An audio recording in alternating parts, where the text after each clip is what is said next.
Okay, Grand Rising, everyone. It's Ron. Sunday, July 26th, 2026 at 11:03 a.m. And God, it's hard to believe it's July is already gone this year. It's last Sunday in July. Okay, see if we have any questions from yesterday. Anybody? Any questions about anything that you may have seen?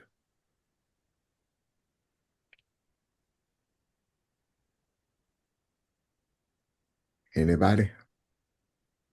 This is for Mel. I kind of want to see if I grasped correctly yesterday. You had raised a question about the possibility, what I thought was a possibility of AI winning out. But if I understood right from the discussion, sorry about that. If I remember right from the discussion, Mm-hmm. um, you were saying that it came to the fact that we need to continue doing our part as gods. Yes.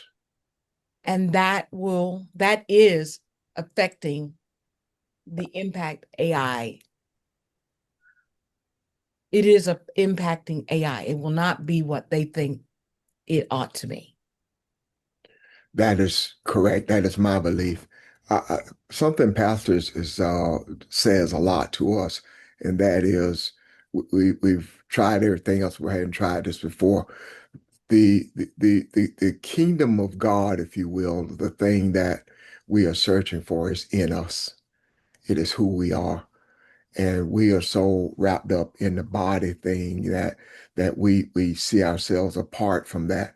But we are soul, we are spirit. And I don't think anybody has pursued that to the degree that we are. And that is the path to me. Yeah, there are things that we bring to the surface because it needs to be. But I do not think that anything artificial that is made to resemble who you are is made to resemble you. Okay. It is trying to capture the spirit of the human, and that cannot be duplicated uh, if we are doing what we're supposed to do. So they're trying using mechanical means and their best technology to do this, but there is no technology in the earth better than better than the original, the melanated uh, African who was built for this. And that's their blueprint. They're trying everything they can to get close back to that. So, That gives me good understanding. So therefore, if we didn't, what got us where we are now is not doing what we were supposed to at well, the start. it's not. Yeah, you're right. But I don't, and I hope somebody else help me out with this, kind of help explain at least how you see it. Uh, Okay. but I don't think it's so much not doing what we're supposed to as it was. We've been brainwashed into thinking that that's not the answer. We've Okay. brainwashed into thinking that religion is the answer and Jesus is the answer and not relying on who we are and our history and our ancestors and we've been all that's been taken away from us because we were told that that was evil. And So they yeah, So the correct thing would be the better thing to say would be that our awareness was twisted. all big time. Okay. Yeah. All But right. somebody help me out. Just if you see it differently or something to add, please help me. I I used to think the same thing, right? Okay. That is because we didn't do what we were supposed to do. I don't think it was that we did not do what we were supposed to do as much as it was orchestrated to be what it is. Okay. And the reason I say that is because in order for you to be God, you got to create something. And simply because we created material things, it doesn't make us God. Because the material things that we created for uh, comfort, material comfort, not spiritual. And in order for us to create spiritually, we had to have sustenance to work with. And I think the material that was given to us, the spiritual material that was given to us for us to be able to create and be the gods that we were created to be, is the tree of knowledge and good and evil. Um, the tree of life is the light that we are. The tree of knowledge and good and evil is an awareness of ripeness and unripeness, an awareness of doing the right thing as well as the awareness of not doing the right thing. And the Euro mindset is that mindset of evil.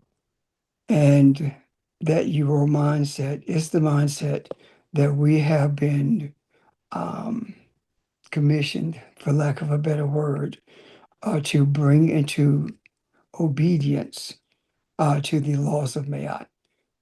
That mindset um, being changed so that it is able to not only see but to experience the joy, experience the empathy that is necessary in order for mankind to be what it was created to be.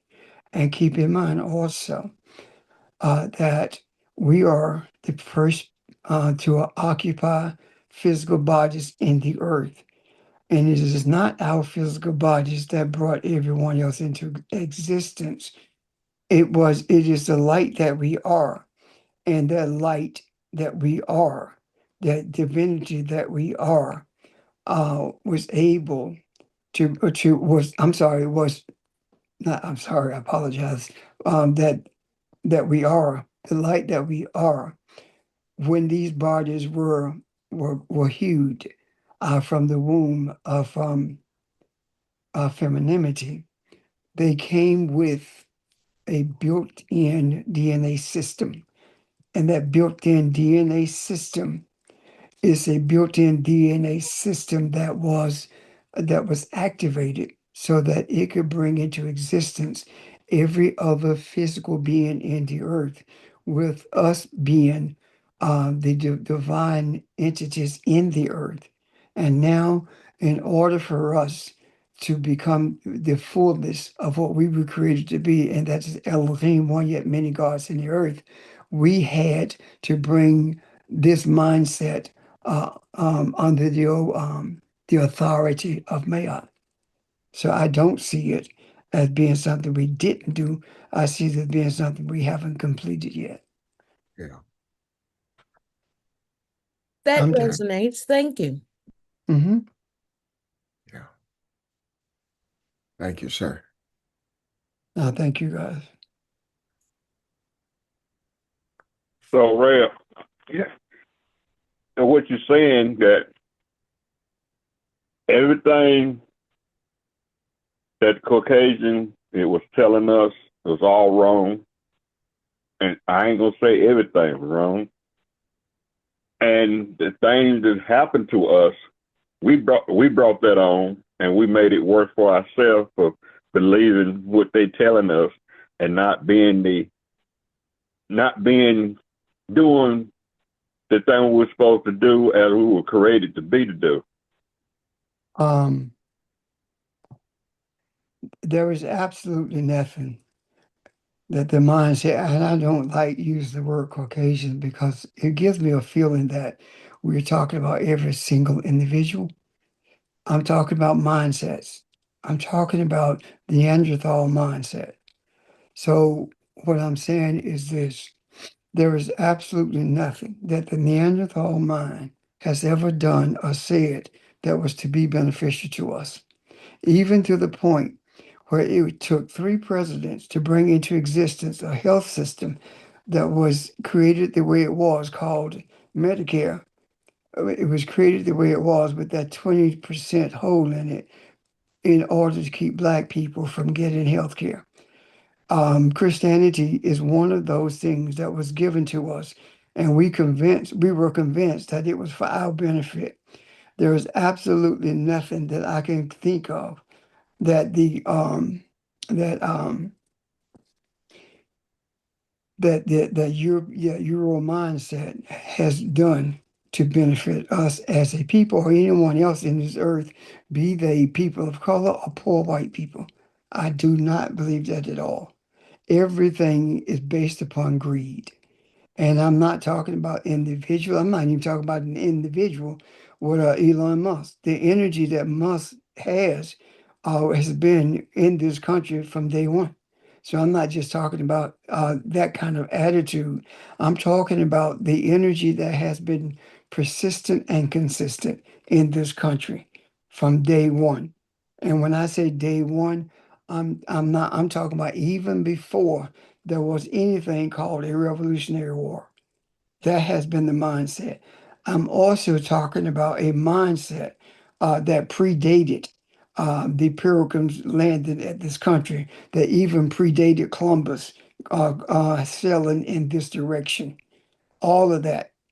That's what I'm talking about. I'm talking about energy that presents itself as being good, but not a energy of life, a energy that's extremely manipulative, more manipulative than anything that I can think of that or read of that was in the earth beforehand.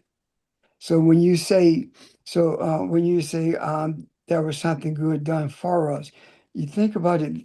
Think about this: if there was something in their mindset that was done for our benefit, then how is it that the dominant mindset in Europe as well as in America is a mindset that is destructive to people of color in general, but more specifically to us as a people?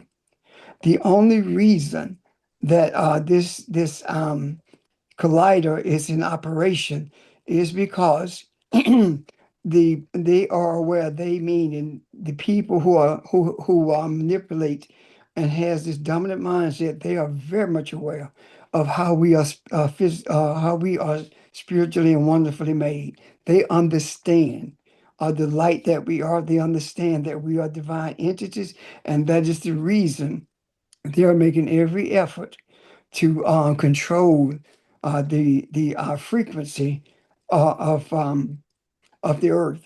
Because if they can control the frequency of the earth, then we will be relegated to operate at the same frequency that we have been, and that is a frequency so low until we have no idea that we could possibly be gods or be the divine ones in the earth. Think about it this way. When I was when I'm not a little boy, when I was younger, I guess maybe in my early teens, I asked the question at St. Paul. My question was, why is it that we have a white Jesus in our church? And I was told color doesn't matter. And my response was, if color doesn't matter, then why is it he can't be black? And of course, that response was one telling, boy, just be quiet. Some things you don't know the answer to, that kind of stuff. It always bothered me. But my conclusion as I got older was this: we as a people have been so thoroughly indoctrinated until we cannot even imagine a black Jesus being painted on a wall in our church, let alone us being able to embrace a reality of how divine we are. So that indoctrination was thorough to the point where they were able to keep us off balance, keep us thinking derogatory thoughts about ourselves, keeping us being in doubt as to who we are, regardless of what history has shown us, until they were able to bring into existence some kind of a machine that could replicate us. And this machine called the collider is designed to replicate us. And that collider is designed to be able to control us, but Our purpose in this earth is not to control anyone, but it is to deliver and bring balance to everyone so that humanity will be able to live in peace and harmony. And that is the purpose of our being in these physical bodies. And if you want to understand more clearly who we are and what our goals are, then please make every effort to do your research and understand who the creator is and what is the mindset of the creator, what is the mindset of Mayat, so that we will be able to see more clearly who we are and paint a clearer picture in our own minds and as to who we are. And at some point, being able to embrace the reality that we are indeed this enlightenment or this light that is protected by crystals in the pineal gland. So this whole structure that is being undertaken now is being undertaken for the express purpose of doing the opposite of what we're supposed to do, what we are doing rather.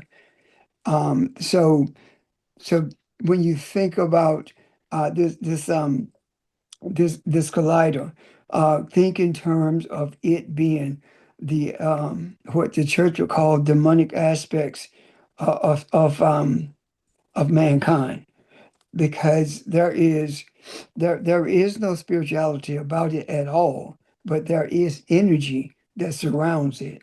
AI has been in existence since the ages, and there have been plans laid for this collider for years. They just did not have the technology. Once the technology was developed to do it, that's what they did. They turned the collider on, and of course they had to turn it off because of the leaks they had, but they fixed that. And then what they found out was they did not have the technology to get what they were looking for to the point where they were able to control. So they turned it off, and now they're upgrading the software so that it will be able to do what they intended for it to do from the beginning. And it is incumbent upon us, whether we understand it or not, it is incumbent upon us to make sure that it does not happen. And I do believe with everything in me, because we are engaged right now. The Zoom is using the data centers in America. That's what these signals travel through. And I do believe that our energy traveling through those signals is one of the major reasons, not the reason, that this scenario that Ron described yesterday about AI not being out of control, out of their control rather. I do believe that that's the energy that did it. And I also believe that it must be our primary desire and that we make sure that the collider does not impersonate us in such a way that is going to be detrimental to humanity. It is imperative that we stop our selfish stop engaging in our selfish ways, meaning that stop trying to protect us and our minds, or simply because we don't understand something, we reject it. When it resonates, you don't have to understand it. When it resonates, that means that you are being awakened to something that you already know in your DNA. You don't have to understand it, because what you're trying to do is understand it with your mind as opposed to seeing it through the eye and processing it through the essence of your divinity. So our speech patterns has to change. And the speech patterns that we are engaged in right now are very negative in many, many, many ways. And we have to caution ourselves to that. And in doing so, we have to make sure that we understand that the most dangerous language on earth is the English language. The worst language on earth is the English language. The most difficult language to learn in the earth is the English language. And we are purpose with changing the language. We live in the spiritual era of the Tower of Babel. And now it is time for us to enter the city of Canaan and engage in the marriage to marry the tower, meaning that it is time for us, the essence of deliverance, the masculinity of deliverance, to enter the city of Canaan and become one with femininity, so that we are able to bring the language to everyone, meaning the language of deliverance as well as the language of divinity, so that we can refrain from creating a world where there's always struggle. By us talking about we're struggling, from creating a world where we engage in the propaganda against femininity, especially the femininity of the woman of Babylonian descent. It is imperative that we make sure that our conversations are filled with the guidance of our ancestors and the words that are necessary to bring enlightenment to all of us as well as ourselves. Matter of fact, beginning with ourselves, because if we are not enlightened from within, we definitely won't be enlightened from without. Thank you. And I hope that helps you, Charles. Yes, I'm glad you brought it up because I mean we was always saying Caucasian, but it ain't what you see. It's a mind thing. Yes, You know because the when you sit mindset is in people who look like us. right. So We now have I'm the Europe. understanding. And Go ahead, Charles. I, I was saying now understanding it's the what you call it ancestral mindset. You see, Yeah, the once we Euro get that, mindset. yeah, once we get that, we'll stop. Fighting against one another. I just say it like that. Okay. Yeah, thank you. You're welcome. Audrey? I have a question. Mhm. When you say we should enter Cana, and metaphorically that it represents what? Metaphorically, it represents the marriage that the scripture talks about. Jesus changed water to wine in Canaan, where there was a wedding taking place. That has been manipulated to say that it was someone else's wedding, and Jesus' mom was asked him to change water to wine. When in essence, the true nature of it is, speaking metaphorically, that it's talking about masculinity becoming one with femininity in order for us to be able to create an environment that humanity that is conducive to humanity being in harmony with each other, and that is further understood because of what Peter said, and I think it's Thomas, what 21 is, anyway, what when he said that, and he kisses Mary on her lips, and he speaks with her more than he speaks with us. That in itself is saying to us that this was a marriage, a metaphorical marriage between masculinity and femininity. So would Cana represent moving into that new mindset? Yes, absolutely. Okay. And you said Peter, you meant Thomas, right? The book of Thomas. Book is Thomas, yes. Thank you. Those listening. Okay. But I wanted to also comment on what you were talking about before that, because when we talk about mindset and how we've lost whatever, and us not realizing who we are. But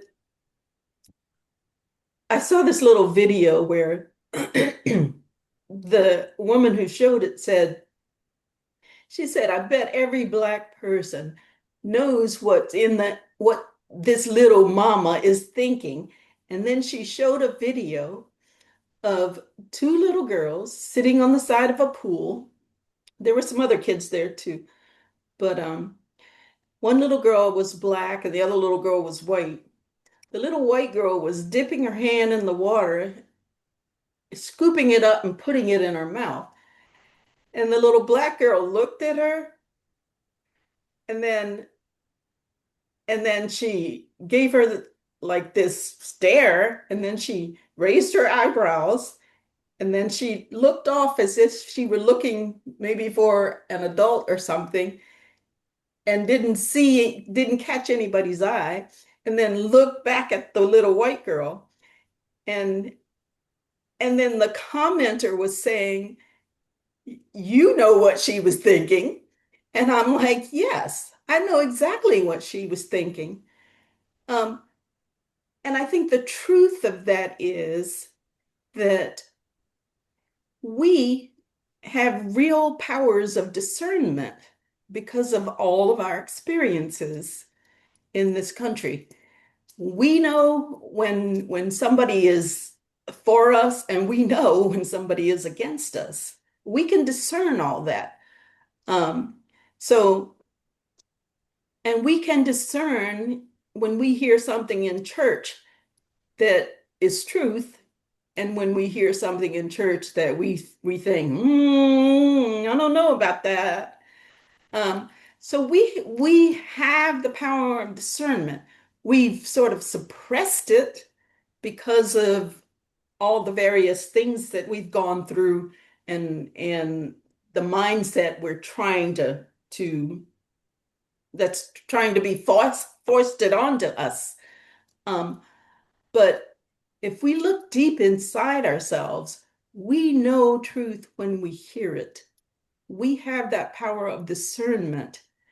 Um, so even though some of us have taken on the Neanderthal mindset, there's still a little thing in there that niggles in the back of your brain that says when you know something is right or true and when you know it's not. Because all of that is in our DNA. It really is. Yeah. And it's been through our experience these last 400 years, and even going back 3,000 years, 5,000 years, back to Kemet. Um, so even if we think Black people have a Neanderthal mindset, um, these kinds of things that we're doing, what we're talking about, it does permeate the macro, and it starts to get people to think, is that really who I am? So I think the truth is that none of that has been lost to us. We still have that discernment. We just have to take some time to let it resurface in us. I agree. You made a great point, Audrey, and that point is um, when I made the statement that some of us have that Neanderthal mindset, that was wrong. That was erroneous. That was not. That was something that we have not thought through until this moment. At least I haven't anyway, because the mindset of us has not been changed. It's been covered, Yeah. and that mindset that we were endowed with from the beginning is still there. So you're absolutely correct. We are putting it in the macro, and the micro is beginning to receive it. And yesterday, I made a statement that what is taking place is we have we have embraced and begun to see who we are, but we have begun to look at it through the eyes of history and not spiritual. We're embracing the history of it, and now what I see on the heels of what you just said is that the embracing of the history of who we are is the first step towards the spirituality. Mm. Yeah, I agree. Towards awakening, yes. So having you haven't brought that out, and now we are talking about it. It has the momentum, it has the energy, it has the authority to to move from the macro into the micro minds of our people, because the more that they embrace history, the closer they are to be being aware of who they are or who they were created to be, and the closer that they are there, and the energy that they are bringing to bear, coupled with the energy of spirituality that we are bringing to bear, makes it extremely difficult for the mindset of the Euro mindset to remain intact. So we are indeed uh, um, having an effect on the Euro mindset of Europeans. So the work that we are here to do is being done. The creating that we are here to do is being done. The creating the environment in a macro way of the Mayat mindset. So now it becomes an infusion into the micro. And as it infuses the micro, then that mindset of the European begins to change, and they began to search us out, and they began to make statements like what you described with the girls, sitting at the edge of the pool. So thanks. Questions or comments about that? Or maybe I should ask this. Does this resonate with you guys? Yes. Yes, Yes. sir. Mm-hmm. Yes, it does. Yes, it does. Thank you. And that, again, let me reiterate something else I said yesterday. Let me reiterate this. I made a statement that we must begin to correct the language of each one of us. We must begin to, when we see things from a different perspective, say it. Why? Because Audrey may have not had any idea uh, that the connections were going to be made between the mindset not being erased, but the mind is simply a mindset that's being covered, and the depth of that, and the historical slash spiritual understanding of that. All of this came out because of what she said, what she brought out. So this is the reason it is imperative that we, being the spiritual essence of what that physical collider is, it we must make every effort to see the same thing, not necessarily the same way or translate it the same way, but we must see who we are, uh, not not in the way that we all of us are going to think alike. Because if we were going to do that, then it would be necessary for one of us to be alive. We think differently in order for us to bring into this macro the mindset that the ancestors, that the cosmic mother intend for us to have. Thank you. Questions, comments? I got a comment slash question, and stop me if I'm wrong, Pastor. Stop. I ain't wrong. I ain't wrong. But when I think about this, I think about, because a lot of things that we've been talking about the stillness, and the awakening comes from stillness comes from stillness and silence and the noise. And also, when I think about this mindset, the Neanderthal mindset, sometimes I think we kind of glaze over the Neanderthal mindset, because we find ourselves physically in a system that was created by the Neanderthal mindset, and they know who we are, and at the same time they know that they can't stop the awakening that's taking place right now. And what I see when I see CERN and what they're doing with CERN is just like they've done what they do with AI and anything else. They want the power without the vessel, and we are the vessel. They want everything that comes with it, but without the vessel and the representation that's in this earth and this physical. And they do everything from the way we work, the things we see on our phones, the things we see on TV, is to distract us and to keep us from, and not keep us from waking up, but to slow down the awakening. And what we're doing now, the most important thing we can do, and what we've been doing, is to continue to understand who we are and to walk in it, because they can't stop it. And like when I was thinking about the guy saying the 4-year mark, the 4-year mark is not a race for us. It's a race for them, because they're trying to beat us to the punch. They're trying to beat us to the awakening. Like if we can get this machine to wake up before they wake up, but it's nothing. It's inevitable, because this is something that they have learned ever since they first saw the writings on the wall, that they knew who we were. And we're just now finding out who we are, and not only finding out who we are, but learning how to walk in it. But that's it. Thank you. And you're correct. That is the race.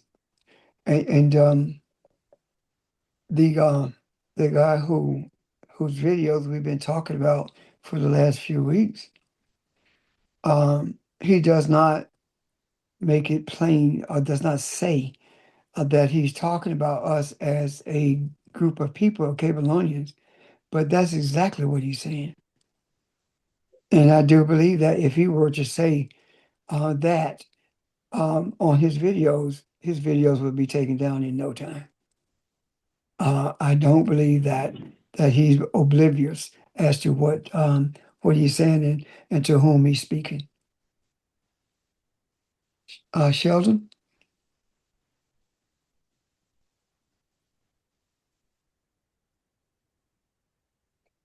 Your phone is off mute, Sheldon. That's why I thought you were getting ready to talk. Go ahead. Any questions or comments?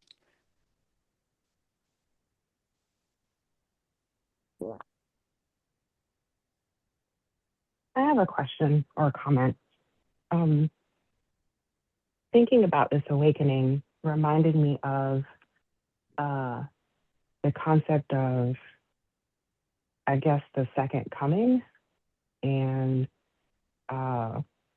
all of the people who were asleep being resurrected. And I'm just kind of wondering what your thoughts are about how that, I think of it now kind of as like a parable, how that fits with what we're discussing. The resurrection itself, in order for us to, I think, to see it more clearly, we look at what actually happened. It talks about the Romans putting Jesus on trial. So what does that mean? The people who wanted Jesus arrested, who are they? Clarence Thomas. That's who they are. Why do I say Clarence Thomas? Because it is the energy, the attitude of Clarence Thomas that kind of mindset represented. And to this day, Clarence Thomas is seeking the crucifixion of everyone who does not think like a Roman. In other words, the crucifixion, the punishment, the arrest of anyone who is not in line with the system that is devised to keep us in bondage. So what happens? We are on trial. We've been in the streets. People have been killed. We have been killed and still are being killed. And yet, the Thomas persists. So what happened is, through Christianity, the power of deliverance was put in bondage. And in our hearts, well, not our hearts, in our minds, the power of deliverance was crucified. And the crucifixion of it was our minds being nailed to the cross of education, European education. Our minds being nailed to the cross of European education, and the nails themselves that put our mind to fixed our mind to that cross is Christianity, the church. And I'm with you. and as a result of that, when we started asking questions, that was the first hour of the beginning of resurrection. And now that we are embracing who we are, the resurrection is taking place. The resurrection of what? The resurrection of truth, the resurrection of memory, and that memory, that truth, that has always been us and in us and with us. And we describe that by talking about what's in our DNA, because we have both physical and spiritual DNA. So we describe that by saying this has always been in our DNA, as I just stated earlier. And now we are at that point of resurrection, and we have left the sepulcher. And having left the sepulcher, we are now in the process of speaking to those in the upper room, meaning that we are elevated to the point where we are putting in the macro the truth of what we are being shown, so that others can be resurrected also. And the awakening, or the message that we're being shown, that the awakening is taking place, is the reality of our people who are walking away from Christianity, Islam, and all the other isms, and doing a deep dive into our history, into the understanding of who we are, with many of them connecting with the religions of Nigeria, or the spirituality of Nigeria, not understanding that the spirituality of Nigeria is different than the spirituality in Kenya, which means that the way we approach spirituality is based upon our culture. And the culture that we are in this country is different than the culture on the continent that is called Africa. So our spirituality is different, and we don't have to embrace the cultural spirituality of Nigeria or any other country. We have been resurrected. We are resurrected, and now we're in the process of resurrecting the others, so that all of us can live and experience an environment of harmony. Does that help, Denise? I'm with you. But I was actually thinking of the second coming Oh, the more second so than coming is the resurrection. okay. The second coming is us. Right. That's what I was Thank getting you. at. I was waiting on you to say it. Thank you. Yeah, the second coming. Yes. We are the second coming. hmm And that's And so all of the people who were asleep, waiting to be resurrected, they That's now get exact. up. Yeah, that's why Jesus was sleeping in the tomb. Those are the words they used. hmm He is awakened. Star. hmm Nick. hey, yeah, I was going to say, and that's why the artificial reality that AI data centers are designed to facilitate is one that is supposed to prevent awakening permanently. Yes, and keep us at a low frequency. Yes, sir. Can I I have say a something right question. quick? Can I ask this though before we move to something else? This should be but a second. Excuse me, Evelyn. The people that were seen moving in the street since you went to the resurrection, now what were they? Did you comment on that? Did I miss that? The people What? that it said the people that died were seen, the saints were seen moving in the street. Oh, yeah. The ancestors are seen moving in our midst, and the idea of the ancestors being seen moving in our midst that's we begun to see that when we started talking about the ancestors, when we started embracing the reality of the existence of the ancestors and guidance of the ancestors in our lives. That is what that is talking about. And as you elevate, you begin to see shadows at the corner of your eye, and eventually you will see the apparitions. But the shadows that you begin to see out of the corners of your eye is not with your eyes that you're actually seeing them. It is with your eye that you're recognizing what has been there already, and Yeah. is bringing it to your attention. Okay.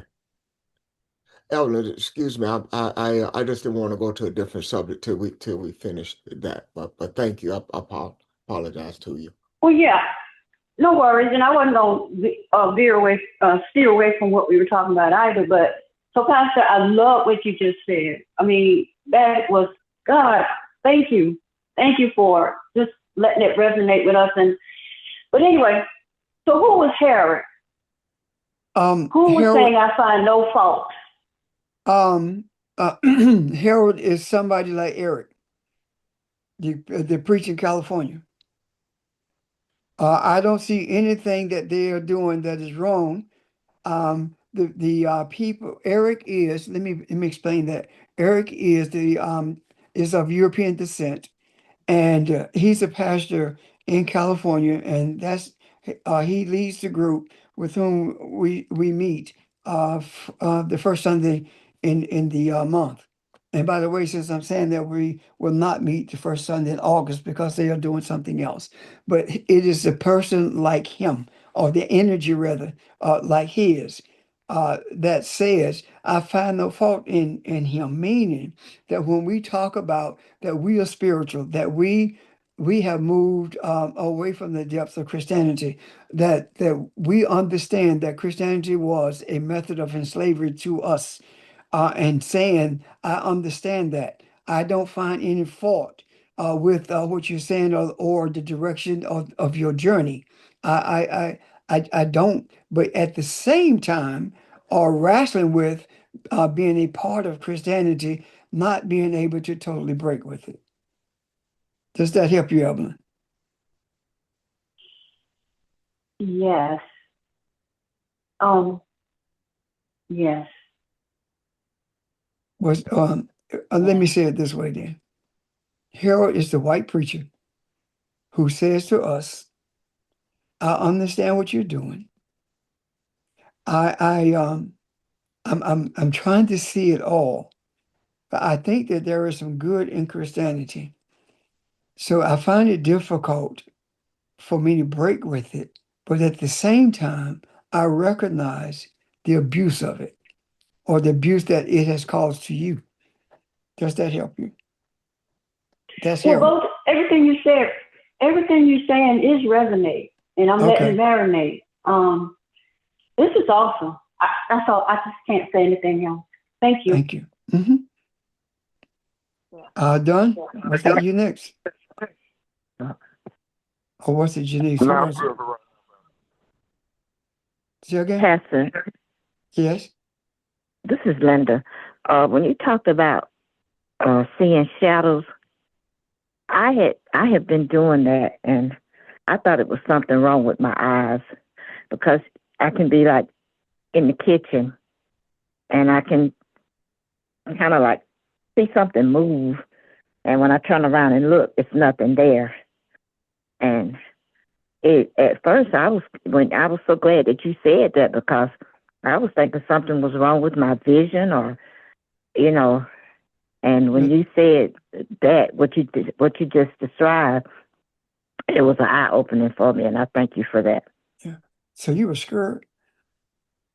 Well, I was looking around a lot, like what's going on, because if you think that you turn around, you think somebody's in the room, you see something move, and you turn around and look, and there's nobody there, Right.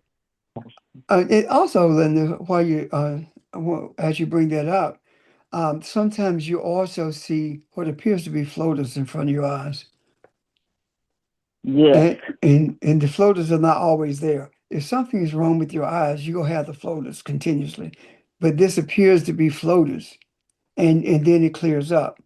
Those are signals that you are actually elevated to the point where you're seeing with your eye, and the things that you are seeing are from the spiritual realm, and you are able to recognize their presence.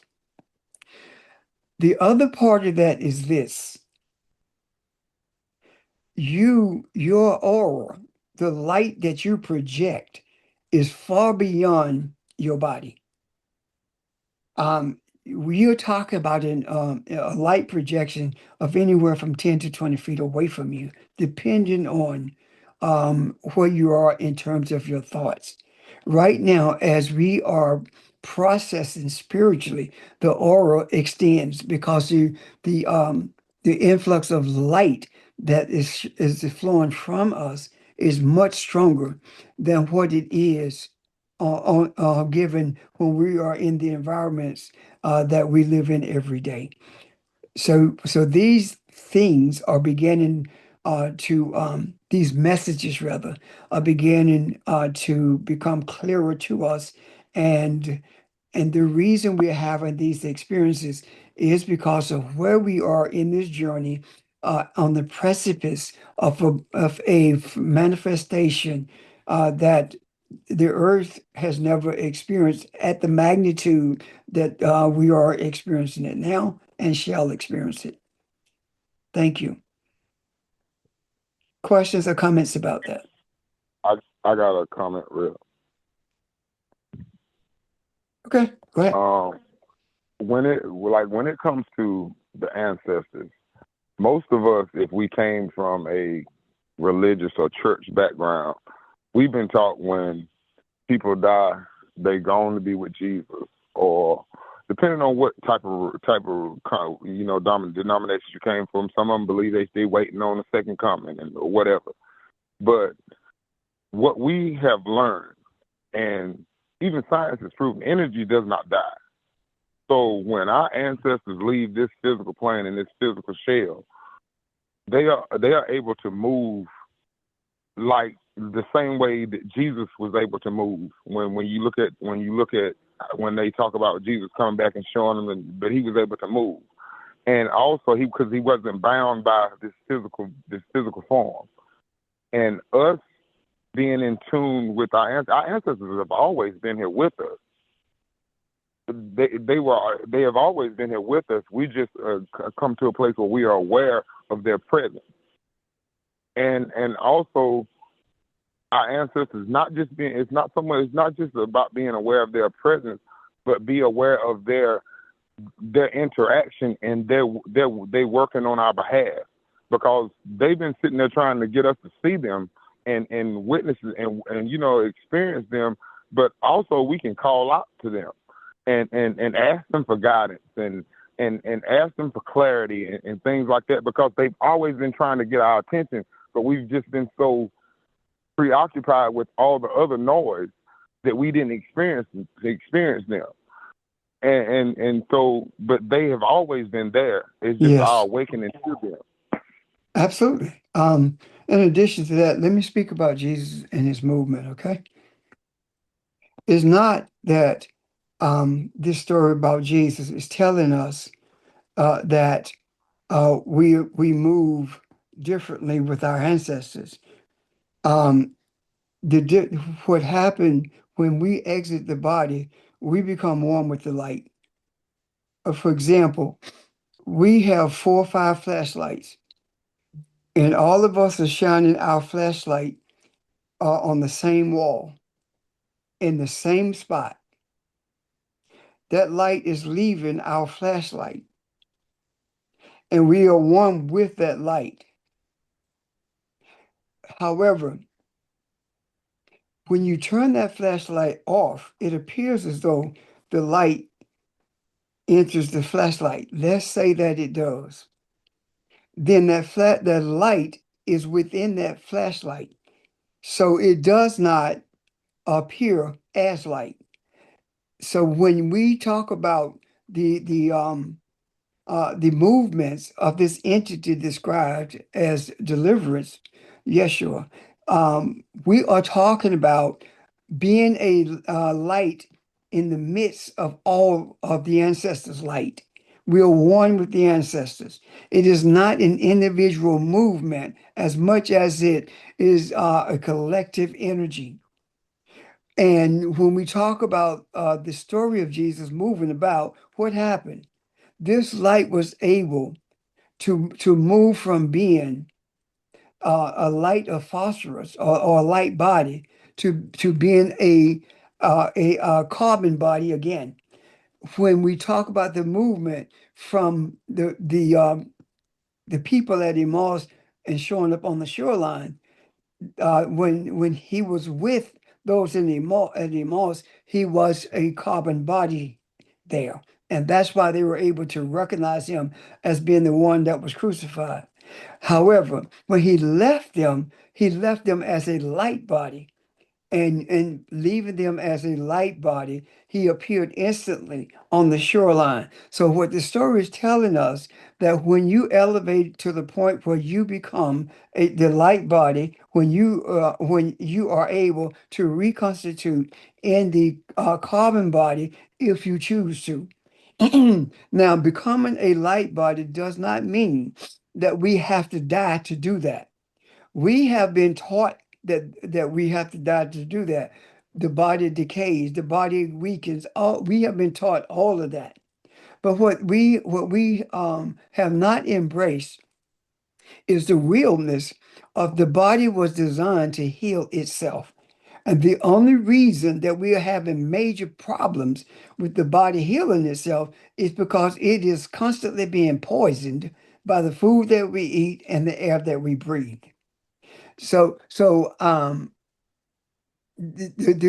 discuss and understand what we are talking about when we talk about the metaphor of this entity described as Jesus being able to move as he moved. Keep in mind also that this entity did not move or could not until after the interaction with femininity at Cana. It had to become feminine. But that's a lesson within itself. That's all I'm saying. Questions or comments about that? John, do you see that? Yes, sir. Okay. I mean, there are so many instances where we are able to we're being shown how to how to read the Bible differently than we have in the past. Now we are reading it with our mindset instead of reading it with our lips or with our voice, as we were told to read it, and we are not processing it anymore with our we're not processing anymore with our mind. We're processing through our spirituality. Got it? Yes. Thank Pastor, I you. have a question. Sure. Is that the same as decoding the Bible? No, it's not. It's the same as remembering that we are it. See, we have to stop using that word becoming, because we are already what we are. Got me so far?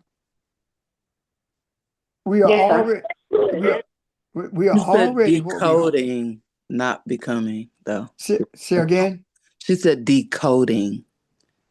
Oh, no. Everything Thank in you. us has already been decoded.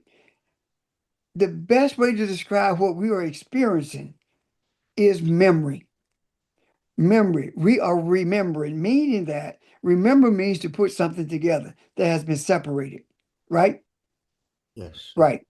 So what we are doing, we are remembering everything that we have known from the beginning is being put together for us. How is that happening? Our spiritual desires is drawn from the memories that we had from the day we were put in these bodies. So the idea of decoding is left to those who are making every effort to decode. And the ones who did the decoding are the ones who built CERN. I built the collider. They made an effort to decode us. And in decoding us, they were building a machine to replicate us. We are who we are, and we don't have to decode anything to be who we are. And not only did they decode us in that regard, Hitler also did the same thing. The swastika didn't come from Germany; it came from Kemet, and he sent a team of archaeologists there to study the sciences of Kemet in order for him to be able to do what he was able to do. And that is one of the reasons that the scientists in Germany were able to they call it to invent, as they put it, a jet propulsion engine. And that is why America brought the scientists in to do the same thing. All of that came from Kemet. They did the decoding. We are the code. Does that help, Evelyn? Yes. So we are the code. mistranslation. Okay. So, and thank you. I got that. So the mistranslations that we see in the Bible, was that to confuse us? Yes. Yes. And, okay, I can see that. And if you look at the what is the Nag Hammadi, right? If you look at that, you will see the effort that they put in to confusing us. That's why the Nag Hammadi is missing from the scriptures, from the Bible. Pastor, what is that? It is the lost books of the Bible that they did not use because they couldn't control them and manipulate them.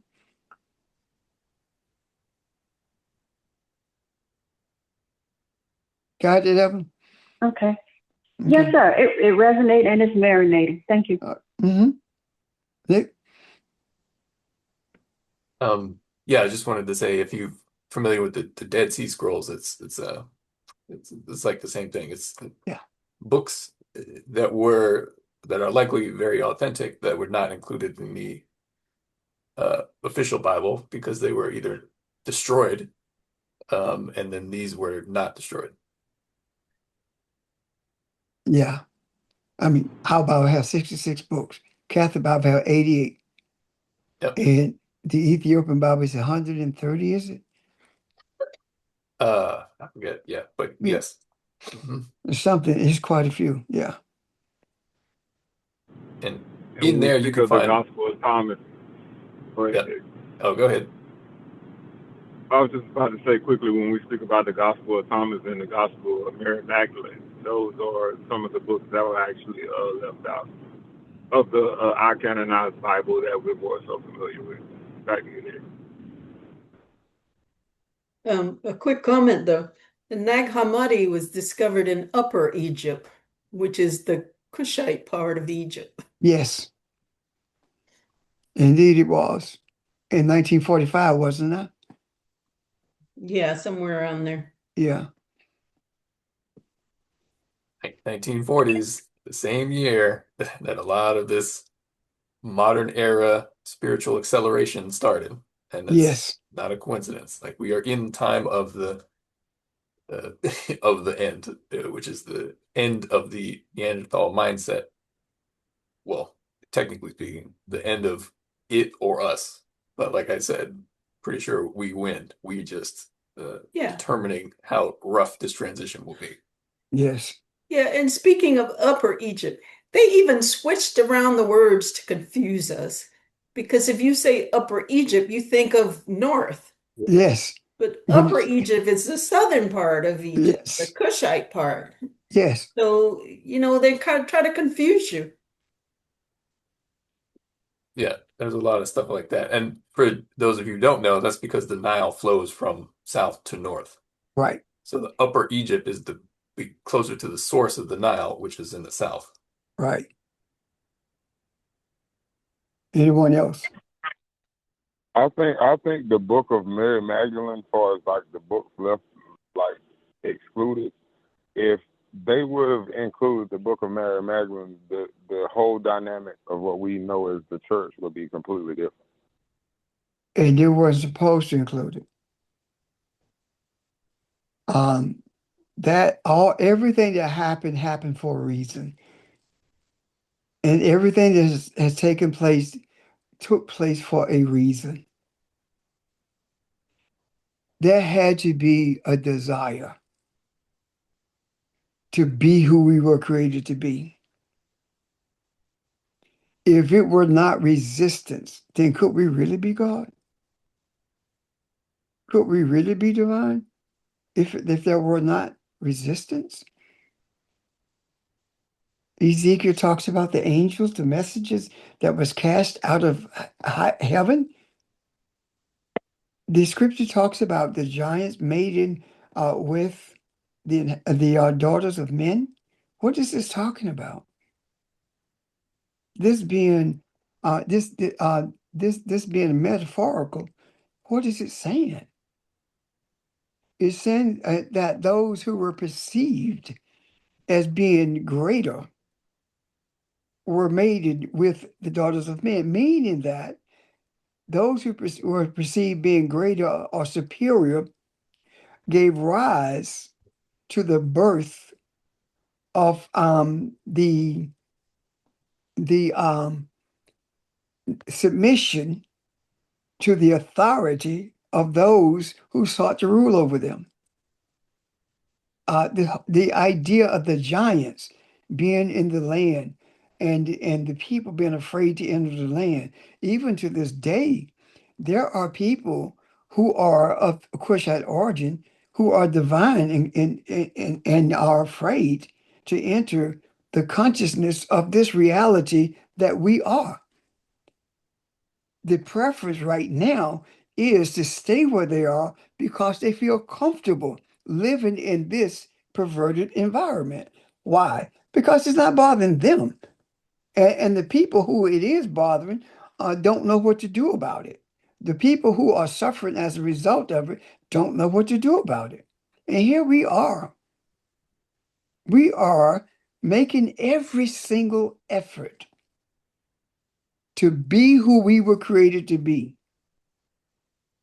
That Joshua and Caleb, we are willing to go into the land of promise, the consciousness that has been ours from the beginning. And we are being elevated in that consciousness through our remembrance. Are you able to see that, guys? Does that resonate? Yes. Yes. Yes. Thank you.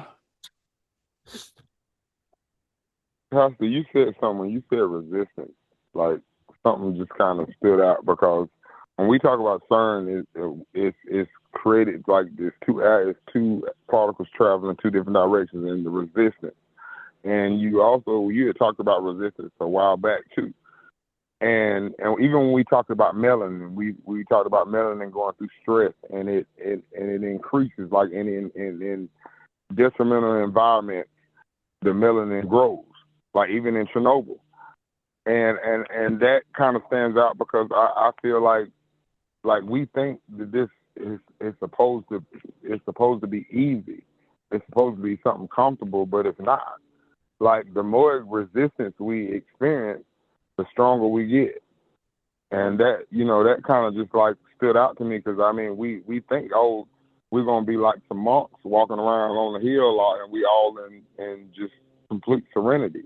But that ain't where it grows. It grows through stress and through friction and through resistance. Yes. Yes. Even your sight, your eyesight. If you wear glasses, take your glasses off and look and see what's fuzzy to you. and close one eye and create it within your fingers a peephole like that.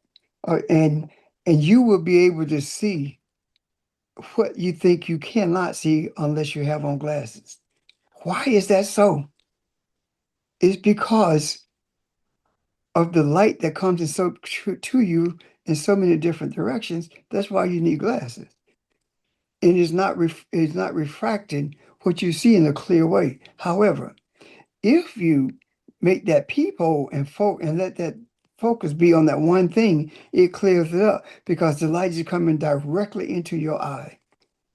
So that says to me that you are able to see everything with your eye because your eye is a smaller aperture.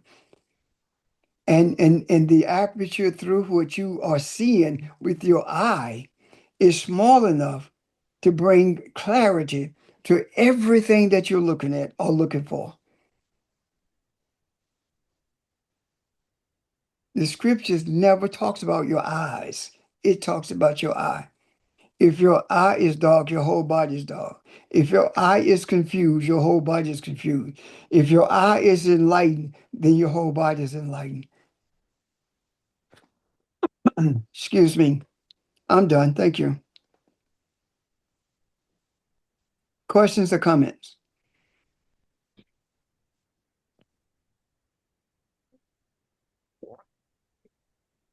If there are no more questions or comments, then we'll see each other tomorrow.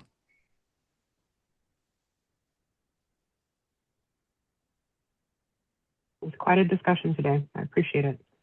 And thank you. Thank you all. Thank you, everyone. Yes, for all your Thank you. comments and your presence. So we will see you guys tomorrow evening at 6 o'clock. And the first Sunday we will not be on with California. Okay. All right. Have a good evening, y'all. Thank you, you. everyone. All right. Thank you. Thank you. Thanks, everybody.